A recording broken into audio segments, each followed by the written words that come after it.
I hit the wrong button, and I hung up on Steve. All right, Steve, if you're listening, call back in. I hit the wrong button. I'm sorry.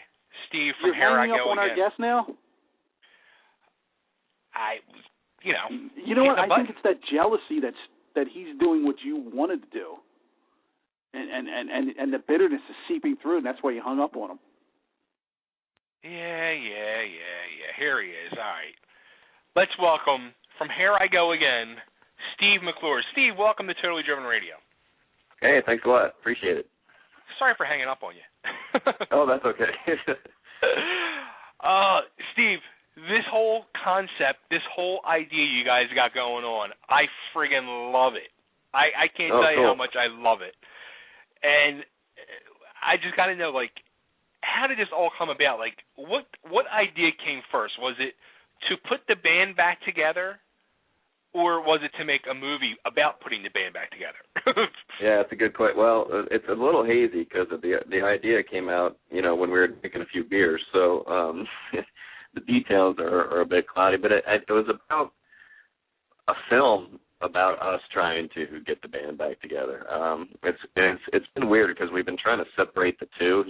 Not only are we the filmmakers, but we're the band in question as well. So, it's been kind of a weird dichotomy going on there, that both of those parallel at the same time. But we thought it was a cool idea, and then we thought, we're just talking about us reforming a band. I don't know if that's going to make an interesting film or not. So we kind of brainstormed on what could make it more interesting, and obviously that would be to bring in all of our idols, all of our 80s metal heroes, and have them be a part of this as well. So then we just started brainstorming who we wanted to talk to and kind of laid the groundwork there. And then since then we've talked to almost all the guys that we admired growing up, and that's kind of where it's at right now.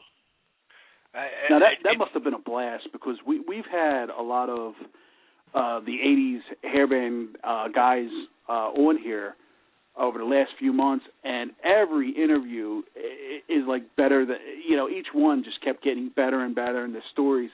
So the fact that you guys were actually going out and meeting your idols, that must have been a blast. Yeah, that's been probably the most fun of this whole project is, who would have thought we'd be hanging out, with Tesla or Y&T or Jeff Tate from Queensryche and, emailing them and talking to them on the phone and getting to, ask them advice and musical advice, So it's been really cool that they've, that we've gotten a chance to talk to a lot of those guys and have them be a part of this. Yeah, now, let's lay the groundwork out for the whole idea. Okay. You were in a band called Tricks. That's correct, with 2 X's. With 2 X's, not 3, like suggested by, I forget who suggested it. A lot of people did. And what years was the band together?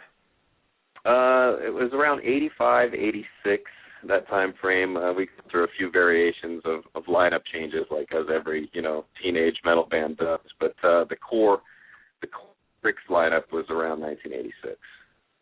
And how old were you guys at that time? Were you teenagers or?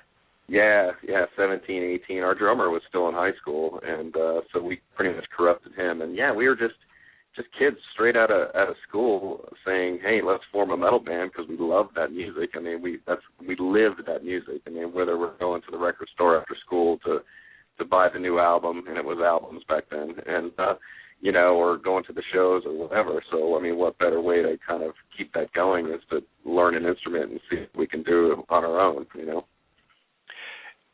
Now, I'm just like you. That was me back in the day, too. That's what I wanted to do. I wanted to be the rock star, wanted to be in the hair band, had, tons of guitars, trying to form all these bands and stuff like that. And something I realize now, we're probably about the same age. I'm 43 years old. I realize now I'm actually happier that I didn't make it as a rock star. I think to myself, it would have been probably one of the worst things that ever happened in my life. Do you kind of feel the same way? Well, back then it was more of a hobby, I think. For me it just was the cool thing to do. I really didn't think we were gonna I mean, what are the chances of that as a band back then? I knew it was pretty slim, and but now, like, it's like more pressure now than ever, than even back then, because we have all this attention and all these pressures put on us. So I think it's probably going to be more difficult the second time around. Actually, I know it is. I mean, I haven't even picked up guitar that whole time span. I mean, so I have to relearn the guitar, and that's been a process in itself. Yeah, no, that was one of the funny things. Like, they show the clips in the trailers where you're literally like, I forget how to play guitar. And then I guess you guys go around and ask like a lot of these these legends, and they all just start laughing. They're like, well, a guitar player is pretty important. Yeah. The cool thing is, and when we interview a guitarist, we ask them a lot of guitar-related questions, specifically about what do I need to do to get back in shape and things like that. So that's been cool. I mean, I've been able to get advice and tips and things from some of my guitar heroes and stuff. And same thing goes when we talk to singers. We kind of get that advice and tips along the way of what our singer Kyle can accomplish and have to look forward to and stuff. So I mean, they're almost mentoring us way, as much as they can in an interview, So, but I mean, it's been cool too to give those kind of life lessons towards us. Now, how long has it been since you literally haven't played guitar? Literally, before a couple months ago was 1987, probably. Wow. So yeah, like 26 years, and then I started taking lessons again when all this started happening because I didn't want to look like a fool, so I figured I better start trying to get at least a little bit back in shape. So I still have a long ways to go. I'll be honest with you. That's the train wreck that you guys are probably going to see in the film. Now, I guess you and Kyle have been best friends this whole time, or? Yeah. I've known Kyle since 7th grade, and I mean that's a long time to know someone. So we disagree on a lot of things, and we've had our periods of where we weren't speaking to each other and hated each other, and but that's what makes a friendship, So that and that's kind of what the core, I guess, underlying theme of this is. It's about things that have endured like all different things in their life, who had something back then, whether it was something that would have amounted to anything, who knows, but I mean, it's like, well, we didn't really realize those dreams from back then. Our dream was to be rock stars, and that never happened.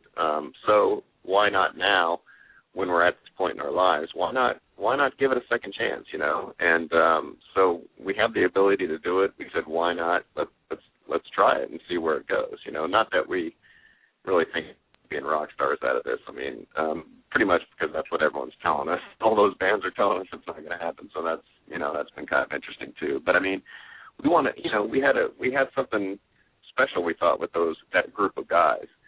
So I mean, the cool thing is to go and meet those guys again that were in our band that we also haven't seen in 27 years, and see if we can connect with them again. Wow. So what was like the other guys in the band? What was their like initial reaction when you guys approached them with this idea? Well, the initial reaction is, man, that sounds great. Yeah, I love it. That's what a great idea. It'd be great to see you guys. And then, depending on who we're to, the time frame differs, but reality kind of sinks in, and then they start to think about what it's going to take to pull this off.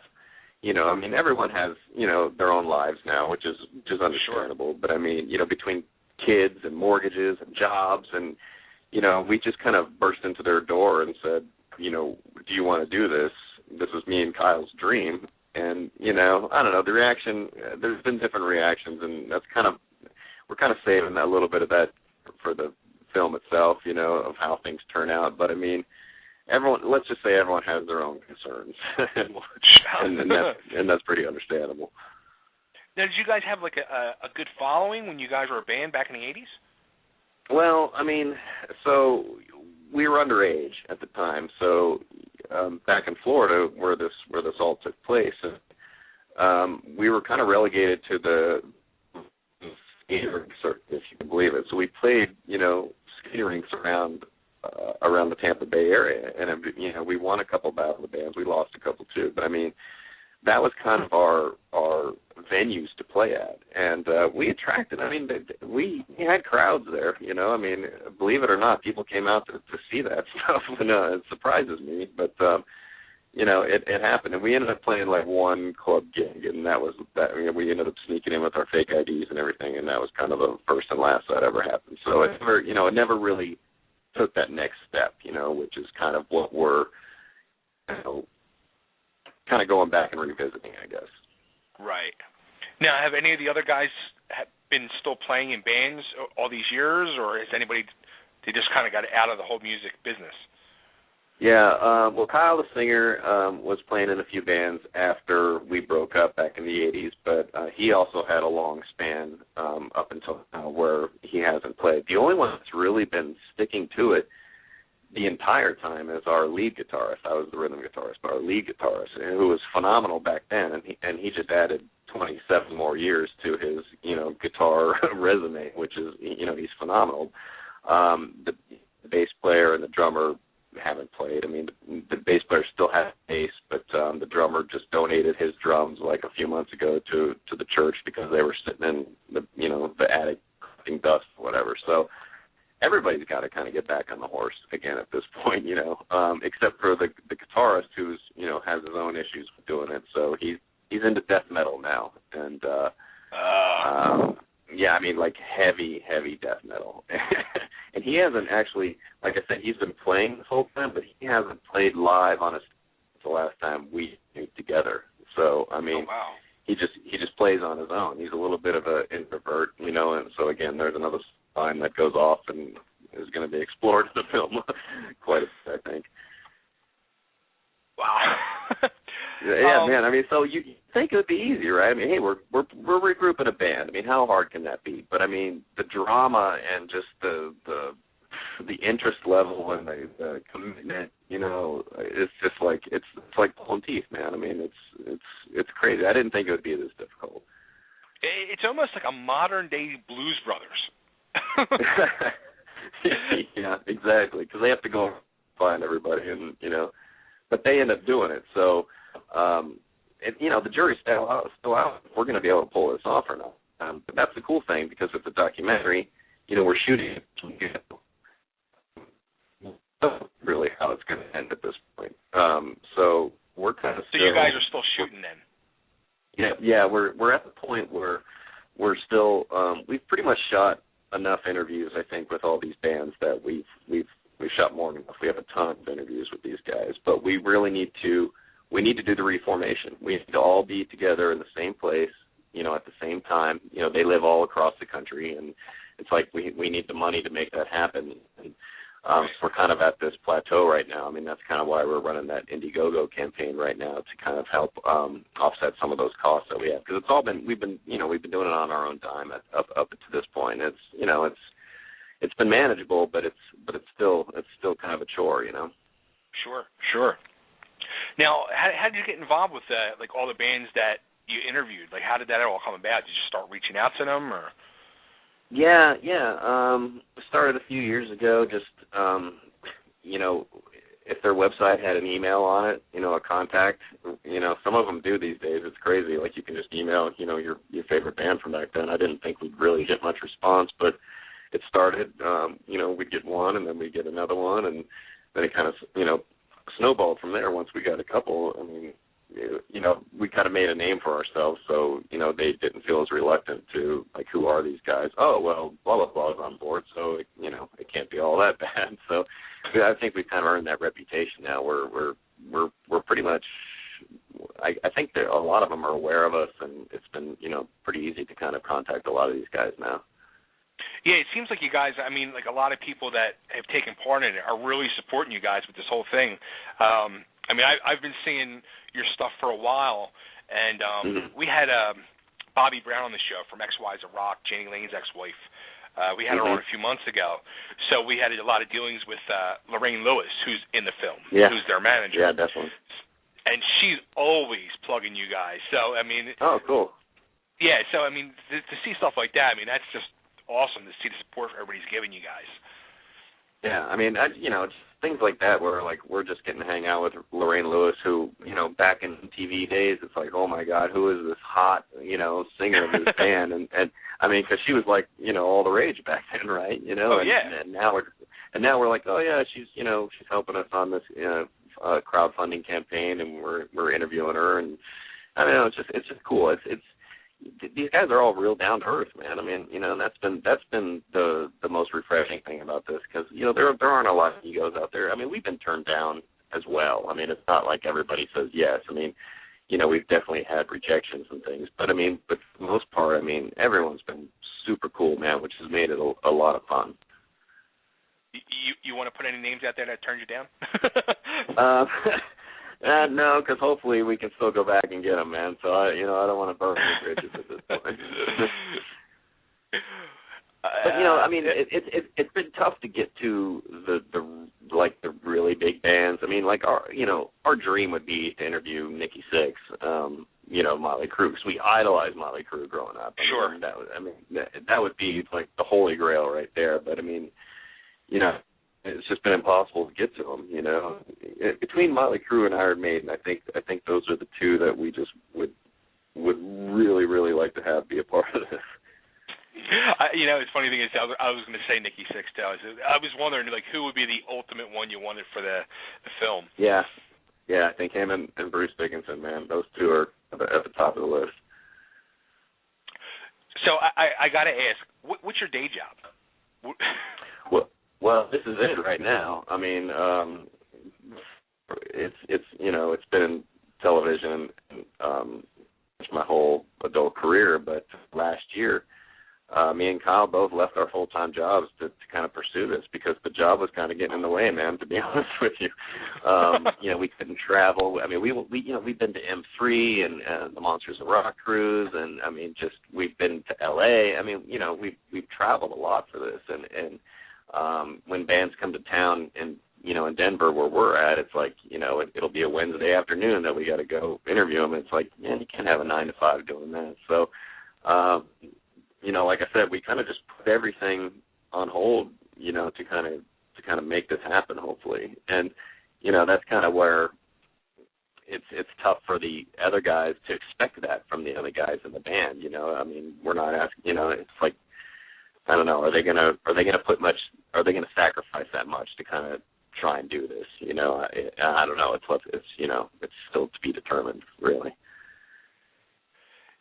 Are you married? Do you have kids, mortgage and all that? Nope. I have a mortgage, but not married, no kids. Have a girl who has been really supportive of it, and we've actually had her shoot a lot of the stuff for us. So I've put her to work. Gotcha. That's awesome. Yeah. So, yeah, but I mean, something's got to change pretty soon, because can't sustain this kind of lifestyle forever, This is true. Unfortunately, that's the sad part. It'd be great, but. Oh, I know. I mean, I'm loving it, but I mean, the mortgage is still got to get paid and stuff. So I don't know. There's changes are coming.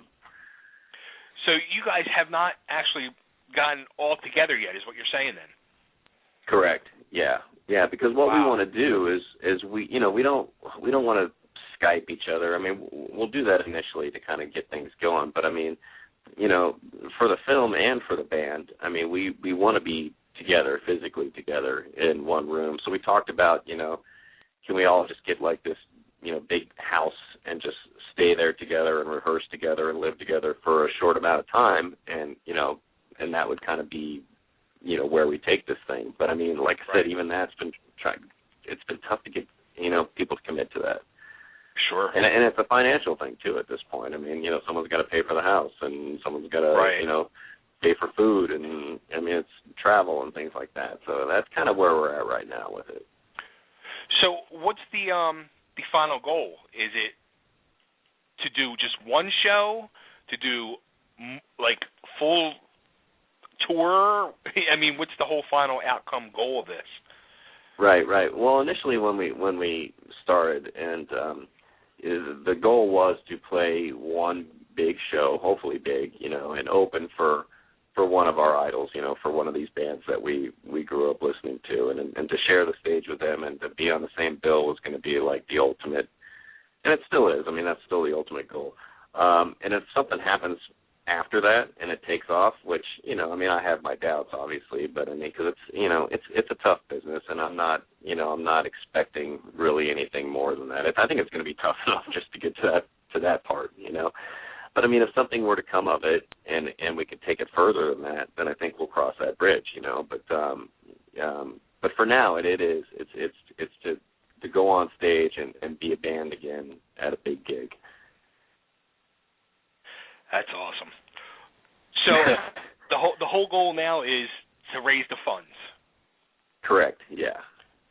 And we can go to where to do that. Well, if you go right to our website at Hair, which is hair, not here, hairigoagain.com, the splash page takes you right to our Indiegogo campaign, which is going on right now. Which we have a lot of the aforementioned artists have given us cool music memorabilia to